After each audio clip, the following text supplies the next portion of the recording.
we have to create the right vibe, the energy, and everybody at the organization has to feel so privileged to be here. It's no other way.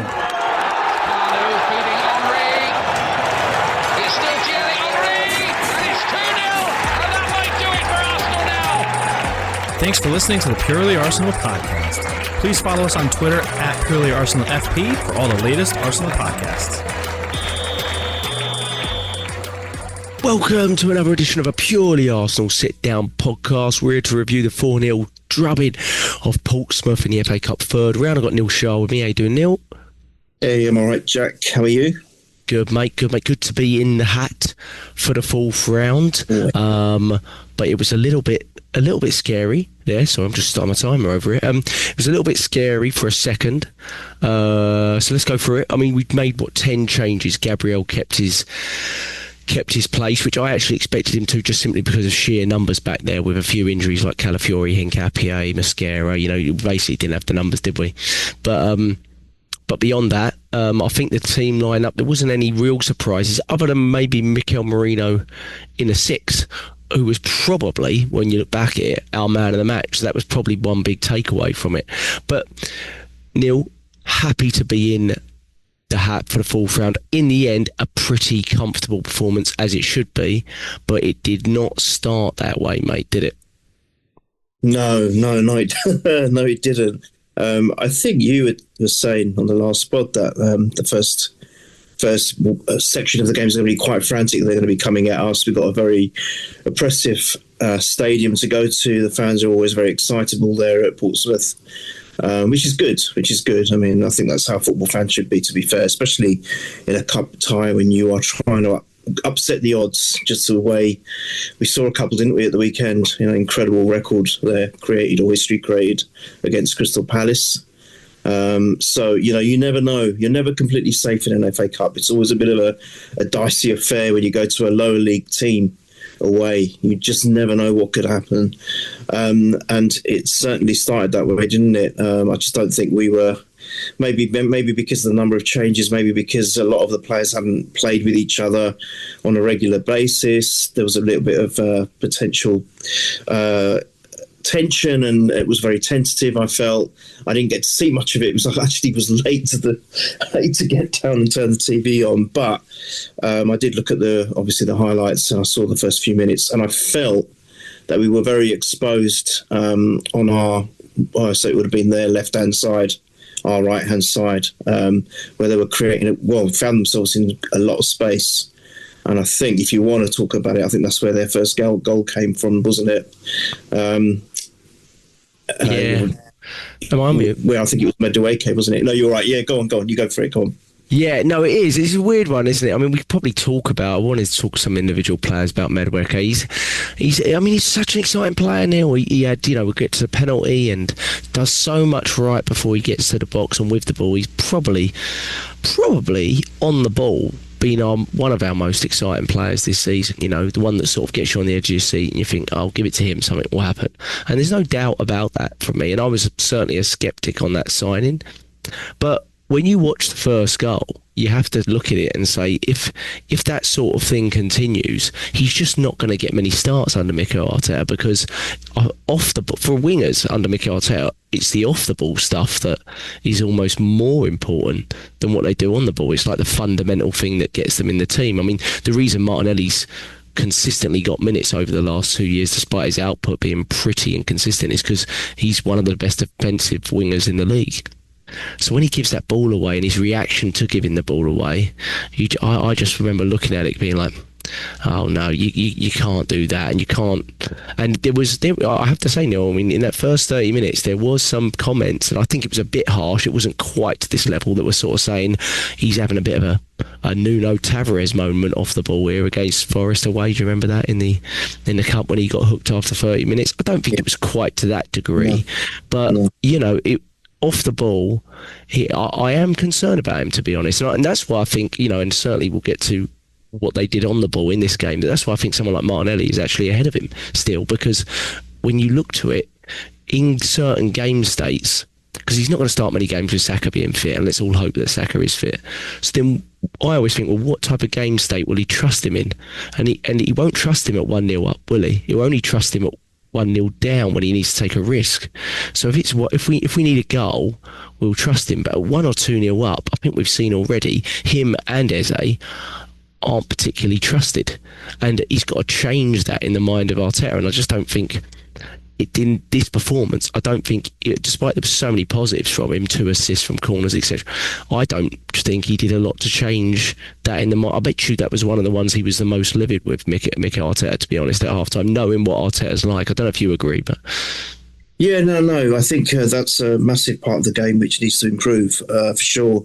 He looks completely lost when he was back there. And I think the ball was taken off him too easily, to be honest with you. It was quite frustrating to watch, Jack, because I really like the player. I've got so much, and I know you do as well, and I'm sure many fans do. But that's part of the game, which unfortunately that Arteta looks at a lot. I mean, I'm a bit of an advocate that that's not his job. He's an attacker, and that's what he should focus on, and that's what he did focus on. But we do need that from all our players on the pitch, outfield players. We need a kind of at least a portion of good defensive play, especially because your defences, although they have to be mindful and do their job and be vigilant, there's going to be situations where they just can't, and they're going to be out of position or whatever, and then that's when you rely on your teammates to get you out of trouble.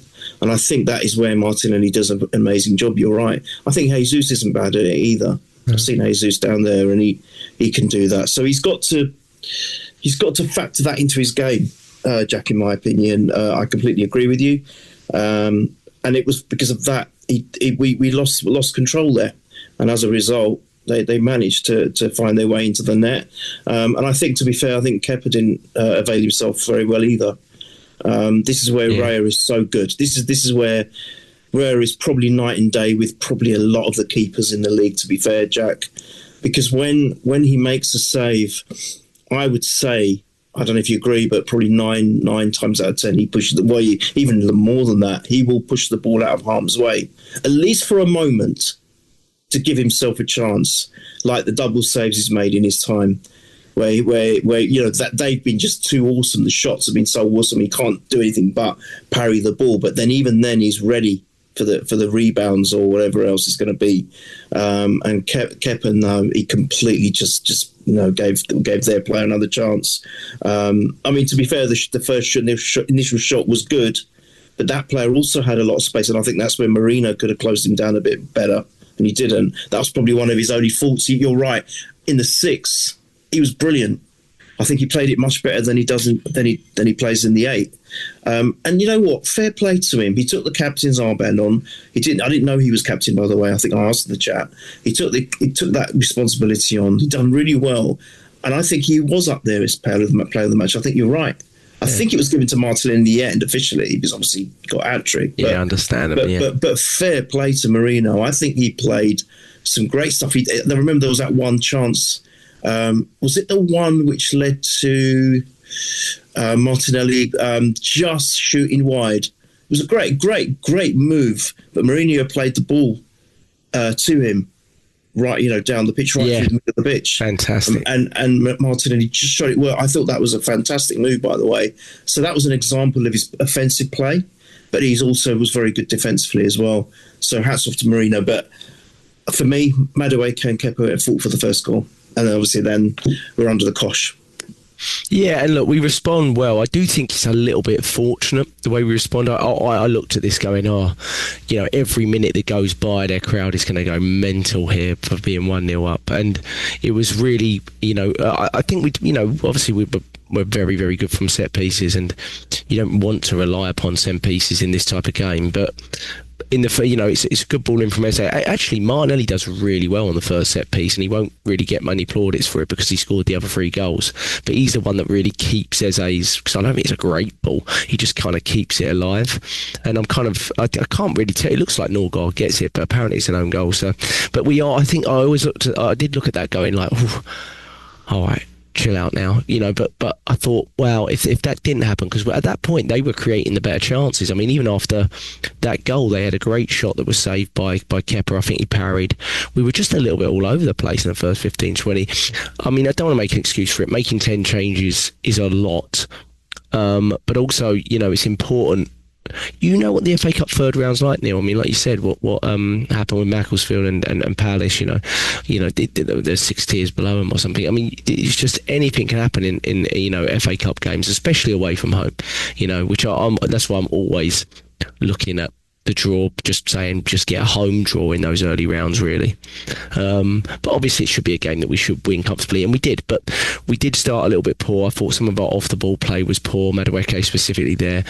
But then, after I think we equalised, 5-10 minutes after that, we started to really sort of get quite comfortable. Martinelli gets the second. It's a really good game. It's weird, Neil, isn't it? It's kind of gone away. I think it kind of reminded me how good Martinelli was in the air in this game, because do you remember when we first signed him, and that was like a real attribute of his? We were like, wow, he's so good in the air. Do you remember, especially in those Europa League games where sometimes we'd play him centrally, and that's where you just look and go, wow, there's a lot of goals on the table. And look, I mean, Martinelli, Neil, he's our top goal scorer now. He's got 9 goals and he's our top goal contributor, goal and assists. So he's got 9 goals and assists in I think 6 cup games this season or something crazy. So I think overall in all comps he's our top goal contributor, because I think the next one is 7, which is Trossard. I might be wrong, but I'll check that. So look, fair play to Martinelli. I thought he did have a really, really good game in terms of output, despite the fact missing a couple of really big chances, an open goal from 2 or 3 yards out, and the one that you just mentioned about Marino. Yeah, I think you've just reminded me how good he was in the air with headers. He was. I remember I always keep mentioning how well he linked up with Tierney as well. When Tierney was playing with Martinelli, I thought those two were devastating on that left-hand side of the pitch. Fantastic. And I think it might be 9 goals scored, Jack, because he's got 5 in the Champions League and he got 3 there, and then he's got 1 other, maybe in the Prem or the League Cup. Might be 9 goals actually scored. Is it? Let me have a look here. He's definitely got 5 goals in the Champions League. He's got 5. It's sure weird because when I type in stats, for some reason it doesn't show. If I just Google it doesn't show the FA Cup ones. So I'm trying to calculate it alongside that. I could be wrong. I don't know. But he's got 5 goals in the Champion. Yeah, you're right. He's got 9 goals. He's got 9 goals, 1 assist. Yeah. Obviously, only 1 of those are in the Prem, but he's got 5 goals in the Champions League, 5 and 5, hasn't he? Yeah. Mental. That was it. Did really, really well. I mean, a lot of that was coming on as a sub, Jack, as well. Yeah, I mean, he's got 9 goals in 24 appearances, and he's only started 3. Sorry, I'm going for it 4, and in the Prem 6. So he's only started, I think, 11 games out of those 11, 12 games, maybe EFL Cup. So he started about 11, 12 games out of those. And, that's a really good output return. Very good. Especially when our attackers are kind of been lacking on that front. That's really, really good to see. But I mean, sorry, carry on, Neil, with your chat. No, I think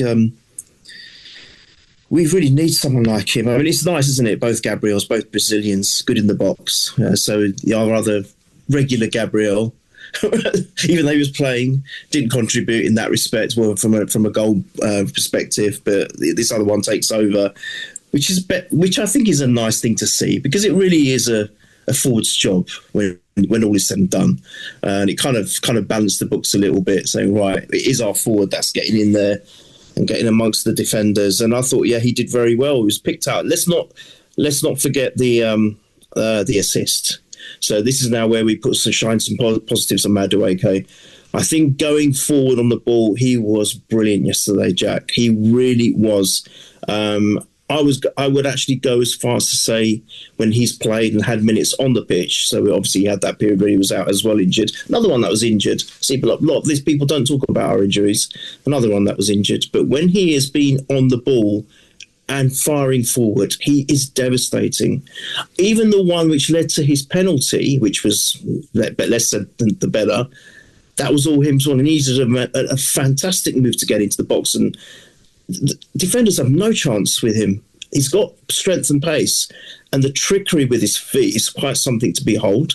But yeah, his delivery on that one, and I think the other corner, which he makes both of them as well. He makes both the corners that he delivered from. So that's another attribute and a positive for him. Is spot on. But Martinelli, who actually isn't the tallest bloke, just does really well to get ahead on that, I think. And it was quite just a beautiful finish. I would say a very good contact, and there's no chance that anyone could do about it. And then that's it. We're completely in control of the game after that. I think you're right. I think even after our equaliser, there were still some jittery moments because they were still getting into space on that left-hand side of ours, on their left-hand side of the pitch. I still felt that we were weak there on that side, and we were lucky because I think Kepa did have to make a couple of saves, didn't he? I remember now. So we were lucky, but I think after we went 2-1, that's it. But credit to Madueke as well as Martinelli for that second goal for me. Jack, you're on mute, mate. Sorry, I do that every one now. You set piece people will be out again, but it's a great set piece. And to be fair, I've always said that I think Saka's set pieces are very, very good, and Madueke needs to, and he did really well in this game. He was very, very good. And I do, with the penalty, what's your thoughts on that with the penalty? Because I think he's grabbed that penalty. I certainly don't think he's been selected to take penalties in this game. So I think he's realised that he's won the penalty and he's gone and grabbed it for himself. I don't really mind that attitude as such in a game of this magnitude. I wouldn't really like it when it was a game that was, one that was much more in the balance, in the sense of we shouldn't be winning it comfortably, because I don't agree with that. He did that once at Chelsea, didn't he? He's got previous on this where he's fought for a penalty with Cole Palmer and they had this little spat and stuff like that. So I don't think anyone in the team wanted to, there was no, obviously Odegaard wasn't on the pitch, Saka wasn't on the pitch, Gyökeres wasn't on the pitch. Personally, I'd be, unless your penalty taker's there, like Saka, I'd be giving the penalties to the striker that's playing, like I generally would. Like that's where I would stand with it. So I would give that to Jesus. And I'll tell you what, if Gyökeres was on the pitch and Madueke did that, there would be a lot of upset fans, I think, personally. So, when I watched that, I thought, yeah, you should be, that's kind of naughty. But what we did get to see from it is you're not going to do it again, Nonny, mate, because you can't take penalties. I don't know what that run-up was about. It was a dreadful penalty. But again, he does so many right things, so many good things on the ball. Yeah. He just needs to be calm and serious in his final actions, because even the second half, do you remember he was through from Kai, which we'll get to, and he wins a corner from it, but when you watch it, you should be getting a shot off on target there. I mean, it's a really big chance. And he stutters a little bit, goes onto his weaker foot. And I just think, no, you've got to be getting shots off there, really. And his output definitely can improve. But he got 2 assists in this game from 2 corners. So I think he did. I think he got the second one as well, didn't he? So yes, he did. The fourth goal, yeah. So, you can't argue with that. There's some output there. And but you get so many touches of the ball. I think it doubled the amount of touches of Martinelli. You just think there's so many opportunities there for you, because you do go past your fullback with ease, and it doesn't matter how good the fullback is. You give him nightmares. He's so talented. You almost feel upset for him. So he must be frustrated. He must be like, oh gosh, come on, let's get that output. So I do think a lot of his game was positive, but again, the off the ball stuff is very, like you said, 2-1. It was it felt pretty comfortable at that point. And then the third goal was definitely the pick of the bunch, because it was the most it was open play goal. And I think this is where we should probably talk about striker, Neil, because I think me and James have a bit of back and forth, because I know James is a big Gyökeres fan, and to be honest, I think I've come across as someone that has been very negative on Gyökeres. I was very, very positive on the signing when we signed him. I really was. I was like, really happy to sign him. But I do think there's definitely some question marks over that position at this point. Look, I don't think Jesus should be necessarily in a position where we should be considering him, starting him in serious games, to be honest. At this point, I think if you'd said this 6 months ago, you'd hope that we wouldn't be in a position where we would sort of be considering Jesus for starts. But I think because of the difficulties that Gyökeres and we've had in fitting Gyökeres in, I think you have to look at it, and the fact that Kai Havertz is not quite fully back yet. So I just wonder what your overall thoughts was on Jesus' performance, because I don't think it was particularly great.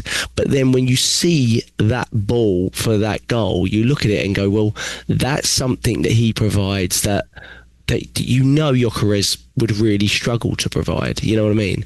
So then I always look at that and go, well, I think even the worst version of Jesus provides a lot more to the team. But again, that's just the way I'm seeing it at the moment. I don't know what your thoughts are. Right, I do agree.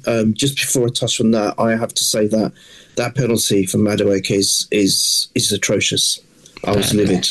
I said on the chat, I said that I'm the worst footballer that was ever put on this planet, and I really mean that.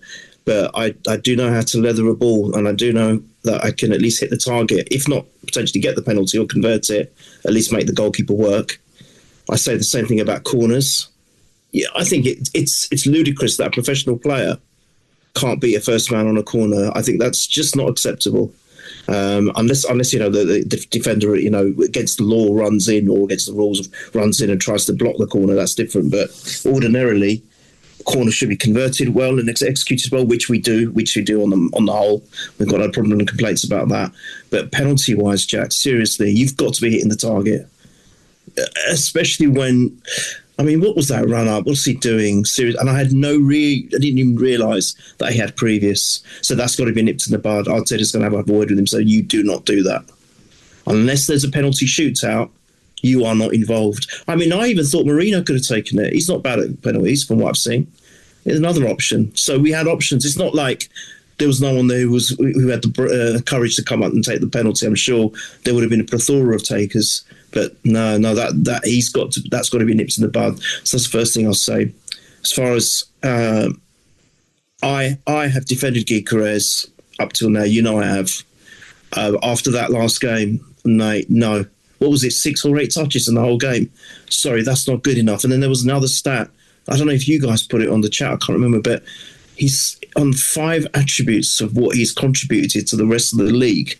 He's like in the 30s. He's right at the bottom of the list in every single category. Look, I don't want to get on his back because he's probably got so much negativity at the moment, and it's not going to do the person any favours. But I'm sorry, mate. You've got to be doing better than this. You have got to be doing better than this.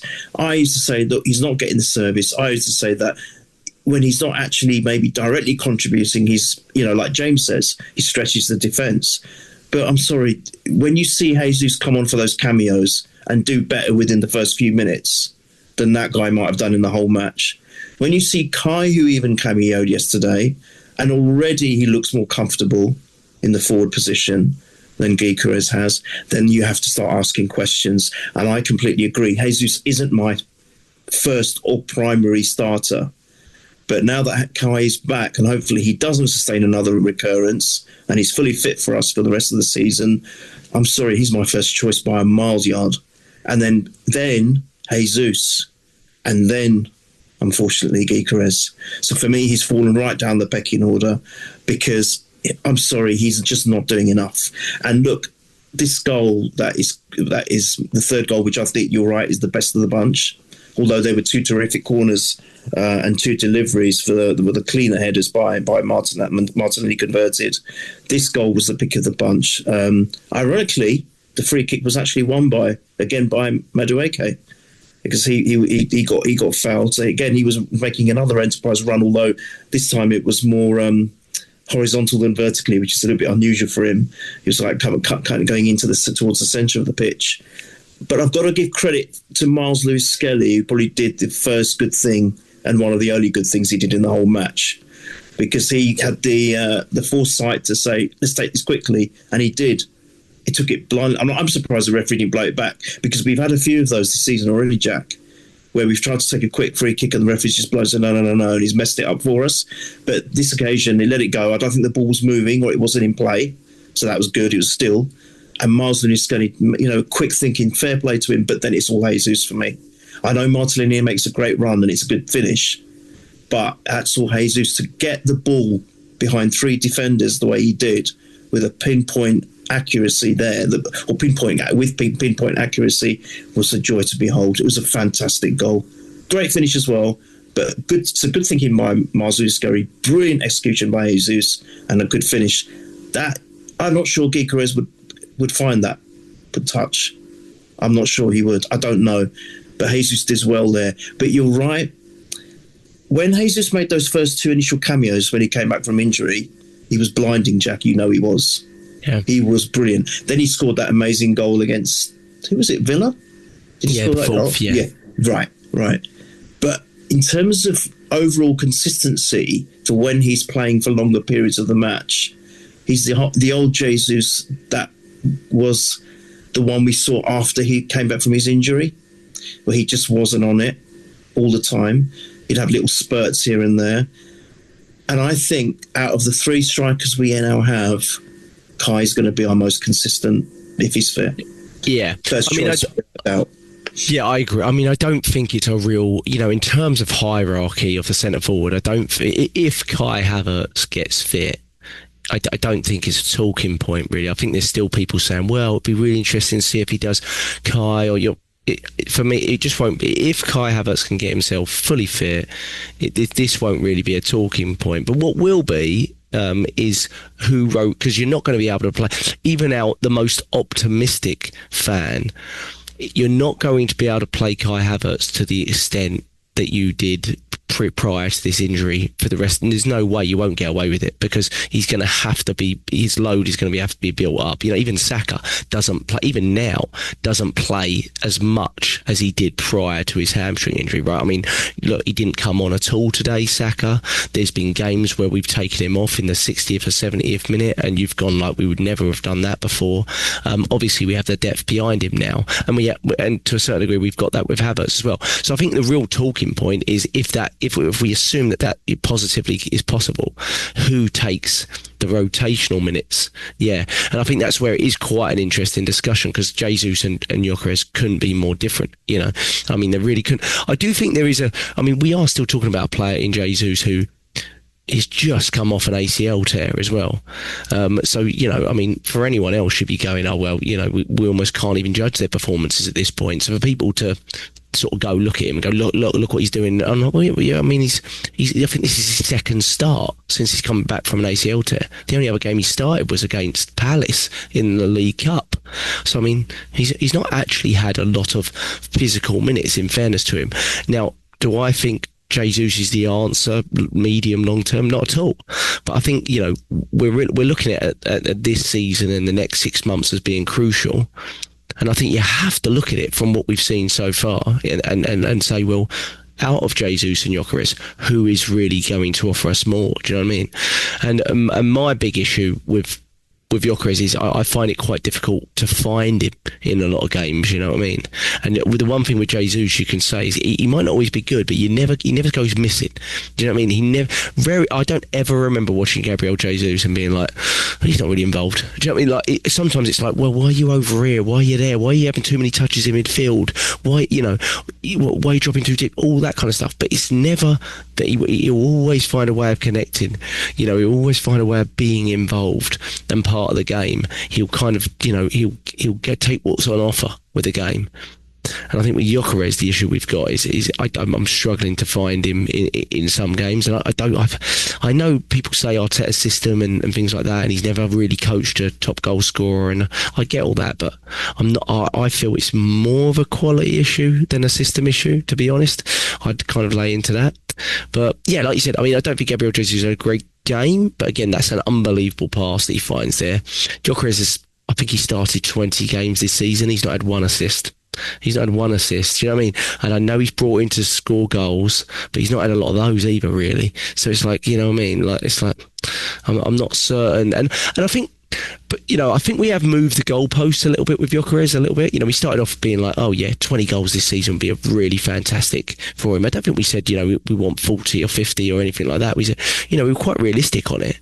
And then we've kind of gone, okay, well, he just needs a big goal. Do you know what I mean? He needs a moment. You know what I mean? And then it's like, well, now he needs to just make sure he keeps making the runs and he's occupying the defenders and stuff like that. And I'm like, and that might be. And look, I do think the positive with Gyökeres is we've played 6 months almost solely with him as a striker, and look where we are.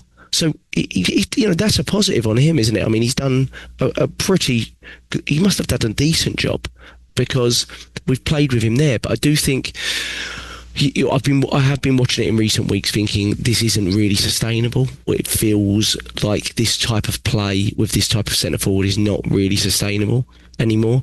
And I'm just looking at it going, I'm really interested to see what Mikel Arteta does next. I think he's got a real dilemma, Neil. I mean, what do you do in midweek? Who are you starting in midweek? I mean, you could get any type of answer here from a lot of Arsenal fans. That's a big question. And you know what? That's a really good point you made. Just to say that, look where we are with him, and he has been literally their sole striker. So credit that I'm glad you said that, because you're playing devil's advocate a bit there, and I think you're right. Yeah, I mean, whatever you say, I mean, we're in complete control of 4 competitions. Well, we can not say complete control of the cups, because that's, everyone who's made it to the next round is as good in a position as we are. So, but in terms of the Champions League and the Prem, we are in control, and it has been a utter reliance on him, really, when you think about it. So I'm glad you said that. But as for starting the game coming up whilst we're speaking of the strikers situation, I don't know if you'll agree, but I'd start Kai, because I know we've got to manage him carefully. I completely understand that, and yeah, we have to. But I'm not saying that he plays for the whole game, but I'd rather actually see him start, and then maybe Jesus comes on later.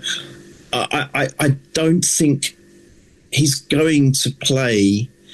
There's part of me that thinks he will put Gyökeres back in. Right, there is that. I'm not suggesting he won't, but if you're asking me what I would do, I actually would start Kai, because he needs minutes. Let's be honest. And I'd rather him get those minutes in. And I know this is with all due respect back to the League Cup. I want us to win it, because it's a trophy and it could be a great platform to shape the rest of our season if we win that silverware, because it'll be the first silverware for 5 years. And also, it just gives these guys something to say, right, we've got something for our hard work. And look, let's be honest, Jack, I think 99% of our squad has been amazing this season. They're so hungry for it. They've all contributed.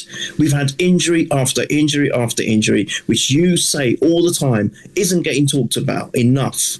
And sometimes it's not getting talked about at all. And whoever has stepped in has done the job and has kept us going. And we are in a wonderful position, right? So they all deserve something to say, right, we've got something. So I'm not saying this with any disrespect, but I think I'd rather see Kai get some minutes in this cup rather than maybe against Forest away, which is going to be another tough game. So if he gets some minutes in, start him, and then we can have the options with Jesus and Gyökeres, if that's what we're going to have to do. That's my opinion, because I think Kai looked really good. I thought he looked really comfortable, Jack, and that's what we know him for. So that's my opinion on that. And yeah, I as I said, I take on board everything you said about Gyökeres. I what do you want him to do well? We all do, yeah. We all want him to do well, big time, yeah. But you know what? If this carries on, I'll say it, I won't be surprised if he leaves in the summer, because I don't think he's happy. I don't think he looks comfortable. And he'll be less happy when he's not playing. Yeah, I mean, I think that's probably with every player, isn't it? Especially a striker who wants to be up and amongst it. So that's fair play. That's just normal human reaction with anyone who's even a great player. That would be the case.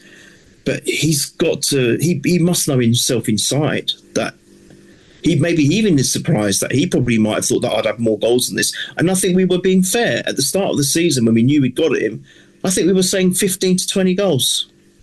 Yeah. We weren't saying we weren't. He's not. No one's going to be on Haaland's level. That's just ridiculous. Right, and that's not asking for something that we haven't really asked from Havertz and Jesus when they've had a fully fit season. I mean, Havertz, the fully fit season that he had before the season that he got injured halfway through last season, I think he had 20 goals and assists in that season in all comps. The season he got injured, I think he was halfway through the season, he had 9 Premier League goals and 3 assists halfway through, and then he got injured halfway and he didn't play again. So he was on course for 20 goals and assists again that season. And I think that's pretty much what we were asking from Gyökeres. So I think a lot of the sort of debates I'm having online with people is, well, you can't have different standards, or you can't set, and I don't think we set unrealistic goals for Victor Gyökeres. I don't think anyone said, even him coming in said, he has to be an absolute machine, otherwise it's a failure. I think what we asked was, obviously he's coming in as a goal scorer, that's one of his key attributes, so we want to make sure at the very least he's contributing as much as the other strikers did when they were fully fit. Obviously it's been a few years for Jesus, we don't really know if we're ever going to get back to that. I think logically we probably won't, but I think with Kai there's a real argument to say, well, hold on a minute, this is a guy that is not naturally a finisher, but he was contributing a hell of a lot to our overall output, And like you said, when Kai come on, you do see, his comments were really interesting on Kai, weren't they? Because I do think sometimes Arteta's actions speak way louder than his words, but in this case, I wonder if he was just talking about Kai and not just talking about the whole situation, because he said, last few minutes, I was just watching him move and his awareness, the way he needs to move, when he needs to move in relation to what he does. It's just great to watch. We miss him big time. He's back with us now. We need to maintain his fitness because he's a very important player for us. And what I loved about Kai was, obviously, as soon as Odegaard got the ball, he's just looking for Kai, which is really interesting. And I know a lot of fans are going to be like, why doesn't he do that with Gyökeres? This and that. But it is about the movement of the player as well. One time he got in down the right and did a little back heel. And if you rewatch the game, the last minute of the game is Odegaard crossing to Kai, and Kai has a shot blocked, and then the whistle goes, and you can tell Havertz is so upset. He's kind of like, oh, and I was like, you've only been on for 5 minutes, mate, or 10 minutes. But you can tell he's really eager. It's almost like we've got to hold him back a little bit. Look, if he's fit, we don't really know we don't know if he's had a behind the closed doors game in the last 2-3 weeks, so we don't really know where he's at sort of physically. He looks leaner than he did in the summer. Do you remember in the pre-season we were like, whoa, he's bulked up, and he looked really strong. He looks like he's back to what he was prior to the injury. I wonder if that's been a purposeful thing that he's done since the setback or whatnot. But yeah, like you said, I think some of the stats coming out about Gyökeres are pretty damning on him. I think I think there was a stat from Sam Dean that said basically strikers with 500 minutes or more this season, and he ranks really low on a lot of key attributes. That's the one. Yeah. 30, here you go, I got it. 33rd for possession lost, out of 33. 31st for passes completed out of 33 players. 30th for duel success. 28th for aerial duels won. See, this is why I go back to the goals. Do you know what I mean? Because if you're doing all that, but you're scoring every other game, I think we just look at it and go, he's going to get a goal. He's going to get a tap in or whatever. And I have to say, Neil, even though they're completely different profiles, it reminds me of Franny Jeffers. Yeah. But do you know what I mean? Do you remember Franny? Yeah. I'm not saying they're alike at all, but do you remember we bought Franny Jeffers thinking, for that purpose, we've got a goal scorer here. And we kind of moved beyond Ian Wright, and we were in that phase, I think, that was 2001, 2002, where we had a lot of great forwards. Obviously we had Thierry Henry, but we wanted someone that could just fox in the box. It ended up box in the box. Yeah, it was kind of like from Everton, wasn't it? Yeah, from Everton. I think we paid quite a lot. I think we paid 20 million back then. Yeah, and back that's a lot for us. My gosh. Yeah, and do you remember? I mean, Franny Jeffers is a title winner. He won the title with us, but without doubt, it was a failure of a signing. And I have to say, I've looked back at that, and I'm like, I would have no issue with Gyökeres being that, getting a few important goals for us here and there, and winning a title for us. And I still think very fondly of Franny Jeffers now, because you won things with us. I'm pretty sure he won. I don't know how long he was with us, a year or two, maybe not long, but he done 2002. I think he won the 2002 title with us for sure, but I'm trying to remember, or was it 2004? I can't even remember now. But yeah, it kind of reminds me a little bit of that. But it'd be so interesting to see. I think I'm like, I don't even know who he will start in midweek. I've no idea. What I will say is, with the games that we've got coming up, with the few Champions League games as well, there's probably starts for everybody there. So he's probably gonna. You're probably not gonna see his hierarchy just yet, but I think if everyone stays fit, it will be pretty obvious pretty soon, I think. And the way you spoke about him, like you said, oh yeah, Kai's the starter, isn't he? I mean, he's 100%. If he's fit, he's a star. I mean, he's if he's fit, mate, Neil, he's a brand new signing. I mean, he's just. I was about to say that. He's like a new signing. Yeah, and that's what we need, especially with City, the doped institution that they are, spending left, right, and centre on Semenyo and whatnot. And mate, yeah, I know, we're crazy, and they're going to keep spending throughout this window, I'm sure. But and I don't expect us to. So should we touch on a few other players? What were your thoughts on Eze? Wasn't great, was he? Looks a little lost out there. I'm not going to say much on him because actually he doesn't give me much to say. I don't. You talk about not seeing Gyökeres on a pitch.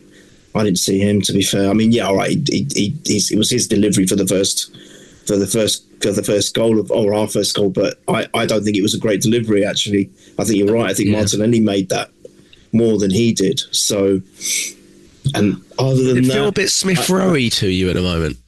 Yeah, that's a really good way of looking at him. Yeah, like, almost like you've got this is. Oh, the one thing I would say, not the initial Smith Rowe. The initial Smith Rowe was brilliant. Yeah, we're talking about the Smith Rowe afterwards. Right, and I think I think Eze's way better than Smith Rowe, by the way, right. and I think he's I think he will be way better for us, but in the sense that you don't really know where to fit him in, and he's almost a position that we don't have. He's that left 10 kind of position, but we don't really have it because that's occupied by Declan Rice, who is basically a box-to-box midfielder, and Eze can't replicate that. So then it's like, well, do you play him in Odegaard's role? But let's be honest, Odegaard is just always going to play, in the main games. Or do you play him out left? And if you play him out left, he has to almost learn the off-the-ball role like Trossard is. And I'm sorry to interrupt, I'm so sorry, but you're just saying that. Does this not remind you a little bit like when we first got Kai and we didn't know where he's going to be? We didn't know what his role was. Does it not feel a little bit like that? Obviously, it's different because you know what Eze's good at and you know where he fits in well. But like you're saying, all those positions are kind of taken. So where does he fit in? It's a bit like the Kai conundrum for me. We've got to find his optimal position. And I can't see him when everyone's fit. Is he a starter? I don't know if he is. Yeah. And that's quite crazy when you think about. He's a very talented footballer. There's no doubt about it. We were jumping up and down for joy when we signed him, probably more so than Gyökeres, I think Gyökeres more so because we were looking for that Traddy Jeffs, as you said, fox in the box striker to finish off our moves, which were always left wanting for so many games in the past. But Eze, I think, was more like, wow, not so much that we've also beaten our rivals to him, but the fact that it's Eze. And a lot of people wanted Eze. All of us did, I think. I'm sure we did. So I don't know. This game, I mean, ever since he scored that hat-trick, he's just gone downhill, in my opinion. It's just, look, it's not even... And forgive me for saying this, and obviously he's not going to be watching this, but even if he does, forgive me for saying it. But he's looked a bit disinterested as well, in my opinion, when he's playing. Because when he scored that hat-trick, he was involved... And he was almost really like it's almost like he's not convinced about what role he's trusted in. Yeah, it's like when Odegaard wasn't there was clarity on what he had to do. So it was like, this is your role. And now I almost feel like we don't quite know where to use it. Like, do we play him in the Odegaard role, but then you're not going to get any minutes if Odegaard stays fit, really, are you? Because we might take Odegaard off. But if we are taking Odegaard off in a game, it's oftentimes not bringing Eze on. It's because you want to bring Merino on and change defensively and be a bit more physical or whatever. So then is it the left side? But look at the left side. I mean, let's be honest. Our left wingers are two players that we were quite happy to consider selling, and they've actually both contributed quite a lot So now you're like third in the pecking order there. So it's like you're looking at it going, well, what do you do? I mean, without doubt for me, the saving sort of grace in Eze is the fact that if something does happen to Odegaard, you know, we will plug Eze right in there.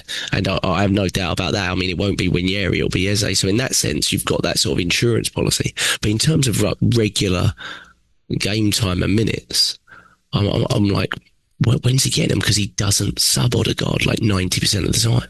So when's he getting them, and how's he getting comfortable with that, and how's he staying fit and all that kind of stuff. So I think a lot of these upcoming games with the cup games and stuff like that are very important for him. And I don't think he particularly impressed in this one. I thought Winieri was better than him in this one. I think you're right. I think we all know where he's off to. I think he's gone. I really do think he's going on loan. He got subbed again, didn't he? Which was surprising. I thought that was a bit. What was it? 70th minute? I can't remember. 68th. He did get subbed with Jesus and Ben White, I think, as well. Yeah. But I didn't see any reason why he couldn't have finished that game. I really don't. But look, he's got subbed. I think you're right. Out of the two of them, I thought he was better than Eze. I didn't see Eze. I'll be honest with you. I didn't. Yes, as I said, I missed the first 2 goals. I missed the first 10 minutes, but I watched the rest of the game as it was happening. Then I watched the extended highlights on TNT before I went upstairs to sleep.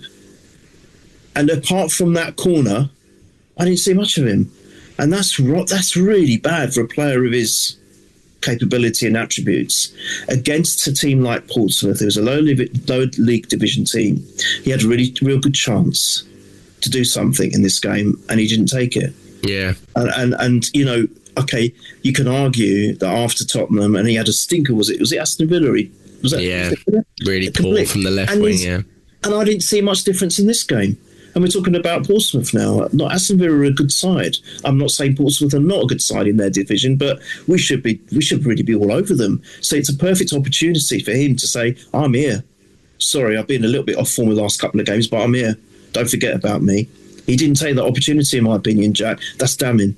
A player of his level, or at his level, should be one of the ones, who should be screaming, I'm one of the contenders for man of the match.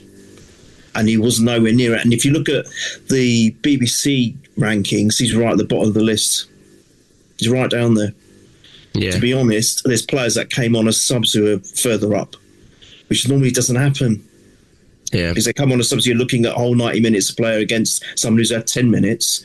And I think he's third from the bottom or fourth from the bottom. That is really not good. So I think you've missed an opportunity, lad, and you need to do better. I think he will start midweek. Eze? I think he might do. Really? Yeah, I think he might do. I'm not saying... Obviously, some players like Odegaard, we're going to have that strong bench again. We're going to have Saka on the bench. It's the semi-final, Jack. I think he's going to go almost full strength. Do you think? Okay. I do. I mean, the only ones that I question... I would suggest that more so in the return leg. Yeah, possibly. The only ones that I question is centre forward, because it's really up in the air anyway at the moment for any game, And then left back, because I think Lewis Skelly again had a really unconvincing performance, in midweek when he came on against Liverpool. Obviously, we've not talked about the 0-0 draw with Liverpool, but two things that sort of came out of that was Lewis Skelly just looked way off the pace. I mean, he looked so unfit almost, didn't he? And Frimpong was causing him a lot of trouble. He looked so slow, and his turning speed was just really poor. And what's happened to him, Jack? I don't remember him being that slow. Last season he wasn't, because he came up against some really tough wingers in the Champions League, and brilliant against Real Madrid. Do you remember? Yeah, and of course we knew he wasn't like the fastest player on the pitch, but he wasn't someone that was vulnerable to speed, really, not particularly. But even if he just got his positioning better, but he just looks like a player that is almost done with playing left back. You know what I mean? It's like he's been told he's not there anymore, which he may well have done with Calafiori and Hincapié. I do think he's third choice, but we're going to probably need him to play some minutes, over the next few weeks, because Hincapié's out injured, and we don't know yet when Calafiori's back. So that's interesting. But I did watch this one going, I don't think we can start him in midweek, really. Might have to put Timber out there and play White. 'cause I thought White had a decent performance. Yeah, great game. So that was a poor one. Obviously, Marino we touched on, fantastic. I thought Norgard again very solid from a position. I like him. Yeah, I like him. I think he's very experienced and solid from the back. Again, he's not a centre back. I would say, obviously Martinelli had a lot of criticism in week for doing something silly. He didn't. I don't think he did it intentionally, but it was silly. It didn't look good on the replay, but I do think the media reaction to it was disgraceful. I think me and you have talked about it offline. Should be reprimanded. Sorry. Yeah, you can't be How saying can you stuff like incite that. violence as a pundit? No, especially when all these pundits in glass houses that we know went around basically trying to break legs for it. Yeah, I'm not having it. This is the problem with having ex-Man U and ex-Liverpool players on Arsenal games, because people always say, Neville's quite objective when it comes to Arsenal. He wants them to win the league. He doesn't want them to win the league. He bets on us to win the league because that's exactly what he doesn't want. And I don't know how people haven't got it. They always go, he says you're going to win the league. Yeah, it's because it's exactly the opposite of what he actually wants. These players grew up with us being their biggest rivals. They do not think positively about Arsenal Football Club, no matter what way they come across it. And at any given moment they've got to throw us under the bus like they did here, they'll take it with both hands. And like you said, I think what was worse was the reaction. And one thing I will say is fair play to Slot for being very calm and objective on it. And when he said that, I was like, you haven't really calmed it with your fan base because they're a joke, but you've calmed it to a certain degree. You've not been silly with it, because I think us knowing Martinelli, I know certain players that would do certain things and I'd be like, yeah, that's well within their character, but it's actually really out of character. It was. Yeah. And when I saw it, I was like, he's still naughty, but he has no idea that Bradley had a really bad injury there. I think he just thinks he's feigning injury. And you still shouldn't do that anyway. But that, there was no way he knew he had a catastrophic knee injury at that point. He didn't see it. He did. There's and no he apologised. He apologised. And you can see from the replay that he wasn't aware of it as well. No. But it's still not right. He made a mistake. No, I didn't agree with him. I'll be honest. I did not agree with it. He even bounced the ball on him as well before that.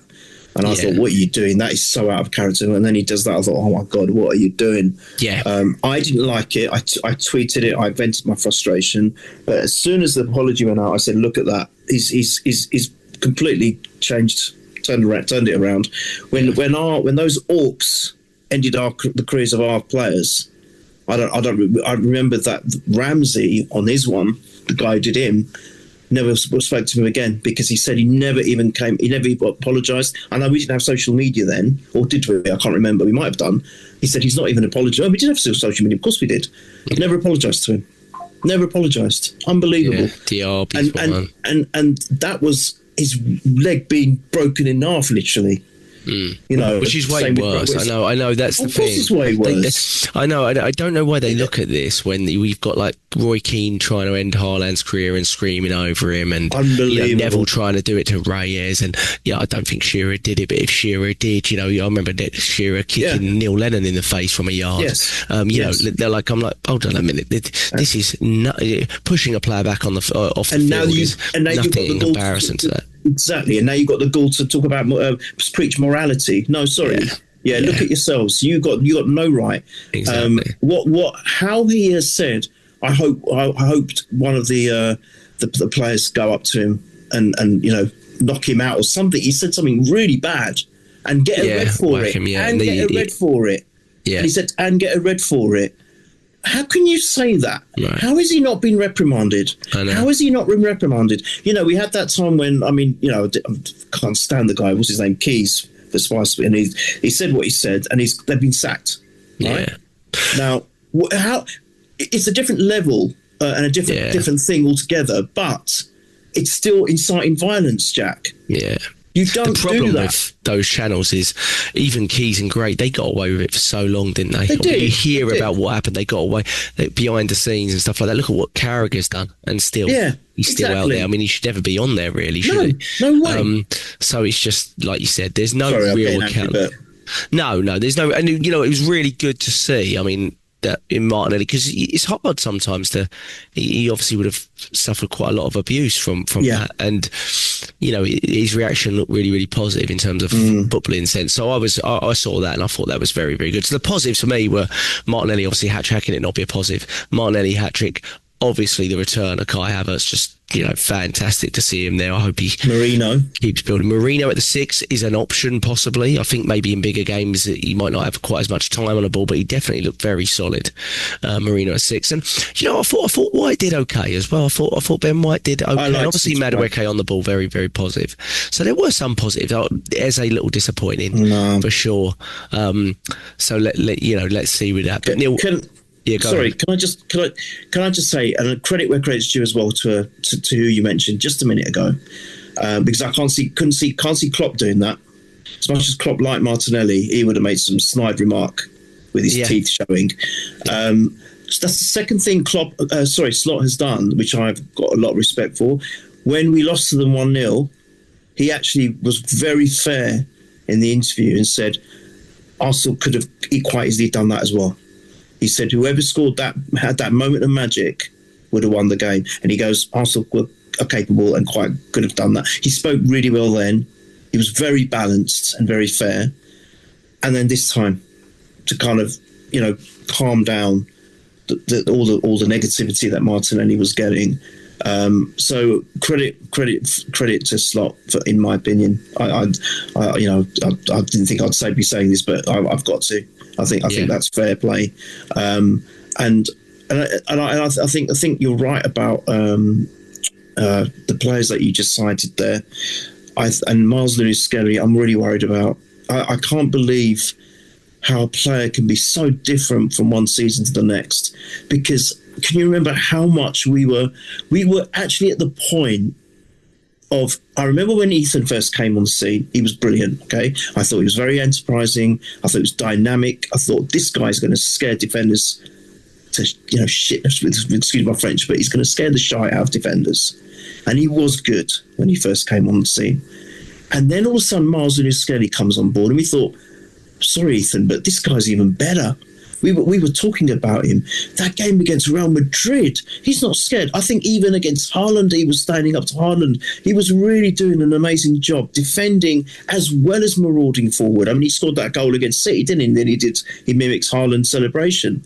He was doing all the right things and pressing all the right buttons, and we thought, what an amazing player.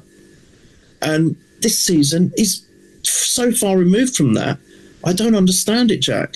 Now, you're right. He's probably gone down the pecking order, doesn't help. He probably sees himself more as a midfielder, which is fair enough. But he wasn't seen as a midfielder when he was doing such a great thing last season. I just don't know what's happened to him, mate. The mind boggles. The other thing obviously, it must be hard for him having, good performances last season, going from first choice to basically third choice. So that's difficult. And some players, they don't always look great when they've had a long periods out of the team. So, I don't want to, there's obviously, there could be reasons for it. But you've got, I think he's coming on looking quite sluggish and unfit, and you can't be like that. You've got to be far more attentive to the situation of being ready at any moment. And I think, as much as it is, they must be seeing the magnitude of the moment, like Wanyeri and Lewis-Skelly. Like, I heard in midweek that Wanyeri actually really doesn't even want to go on loan. I don't know how true that is. But, and that's the sort of attitude I actually want, because they should be looking at it going, well, we've got a real chance to be a part of something here. And you start to, hopefully, they start to think like that. But I do think there's a bit of a dilemma with Lewis-Skelly where we're probably trying to move him, but we can't move him because there's always one left back injured. So you can't move, because you basically can't move him at that point. But if both left backs are actually fit for a considered period of time, I'd be interested to see what we actually do with Lewis-Skelly and how we might even use him. I expect we don't use him too much, but would we move him in our use of him? Because it now looks like he's not really made to be a left back. Whereas last season, I thought he definitely could adapt to it. Whereas now I'm watching him going, oh gosh, you look anything but a left back. And I know how good you are. So you're definitely going to find your place somewhere. But it doesn't seem quite right at the moment. But so that was another a little bit of a negative, and that throws me a little bit for midweek.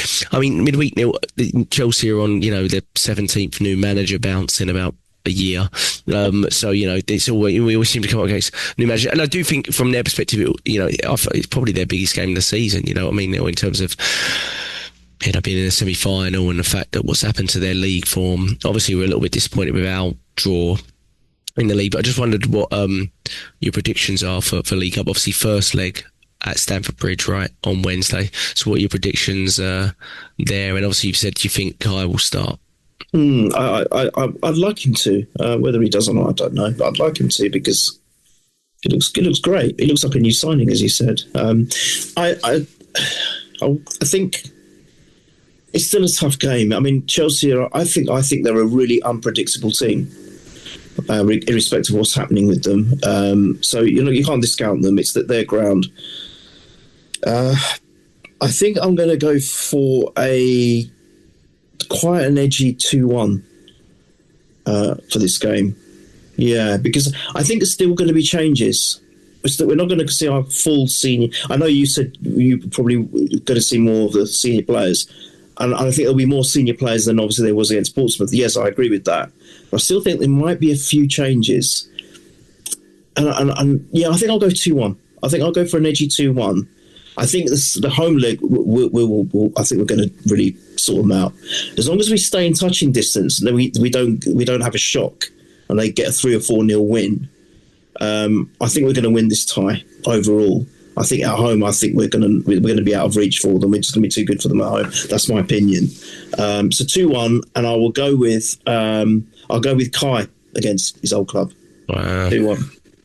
All right, I'll go 1-0 Arsenal, and I'll go Jesus just to be different. Because in my head, I think there's still quite a good chance that he might even go Jesus in the game.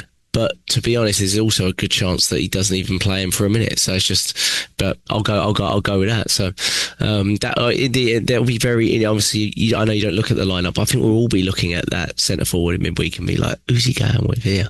This will be interesting. But yeah, you might be right. There might be a few other changes. I think he will go pretty strong. Obviously Rice, Trossard, Saliba, Saka all didn't play today. Zubimendi played, maybe he came on for 10 minutes. He came on for 10 minutes.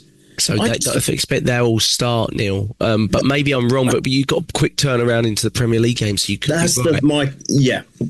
I think because we dropped points against Liverpool, Forest has become important now. It's away. And Forest aren't no mugs, we know that, right? And they've knocked us out of the FA Cup. Talking about the FA Cup, 2 or 3 times in the last few seasons at the third round stage. So, there's going to be a very difficult game, and there's already the build-up with TNT between the two sides. They're doing that little, monologue, what you call it, monologue, where a few players are saying something, and it's all very dramatic and very movie-like, cinematic. So they're already building up to it. I just feel that because of that, I don't know if you'll go as strong as... I think in any other ordinary sense, say we weren't in the running for the Prem and we were banking on this competition, 100% I think you'd go for a full senior side. Yeah. Because we've got so many games coming up still in January remaining, I just think he's going to do a mix. And the only one thing I'd like to say, just quickly, I'm not sure about Kepa starting. Yeah, well, I mean, I've got a feeling it might be Raya. Would, because he's played all the other games, hasn't he? But is it? Okay. Right. You expect he would, just in the sense that I'm pretty sure he's been a League Cup goalkeeper, hasn't he, Kepa? Oh, okay, yeah. So then it would be a change for him to do that. But you're right. I mean, he might I wasn't full of confidence with him against Portsmouth. No, I mean, he's not as good with his distribution. When we're playing out from the back, I noticed the defenders looked a little bit more nervous with the ball from him, whereas Ray is almost like a sweeper keeper, and he's as good a footballer as anyone in that back line, really. So it becomes like, he's part of the group here. He just, he's very calm. We can give him the ball in any situation, he'll get himself out of it. So yeah, there's not quite that. So I wonder, because they will be very, very up for this game. And I think it is the harder tie in terms of looking at City's tie. I know Newcastle is a tough place to go, but they're quite depleted, Newcastle. And I don't think they're particularly good this season once their sort of intensity drops. So yeah, it will be interesting. So fingers crossed one of our results is correct. And will we do? Let's do. Should we do predictions for Forest as well, Neil? What's your prediction for Forest before you go? It's a 5:30 game at Saturday. Yeah, I think it's been really tough. It's a difficult ground to go to, City ground, isn't it, for us? Yeah, that's where I'm going to be conservative. I'm going 1-0. 1-0 Forest. I can't say because we don't know what's going to happen midweek now. So let's see. But 1-0, and I will go with Gabriel set piece. 1-0 Arsenal. Yes. Okay. Yeah. Gabriel. Okay. I'll say.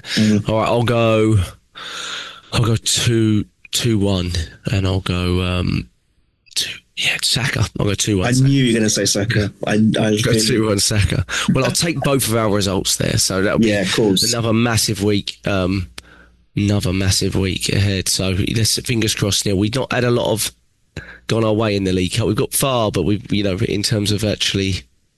Well, we've not won it since 1993. Yeah. It was the first year or two I was supporting Arsenal was the year that we won it. So, which was against Sheffield Wednesday, wasn't it? Sheffield Wednesday, both cups. Yeah, both cups. Yeah, Linnigan and all. Yeah, Steve Morrow breaking his arm, all that sort of stuff. Remember all those? But I was quite vivid because obviously it's the first year or two that I was supporting. Yeah, of course. But Neil, been a pleasure.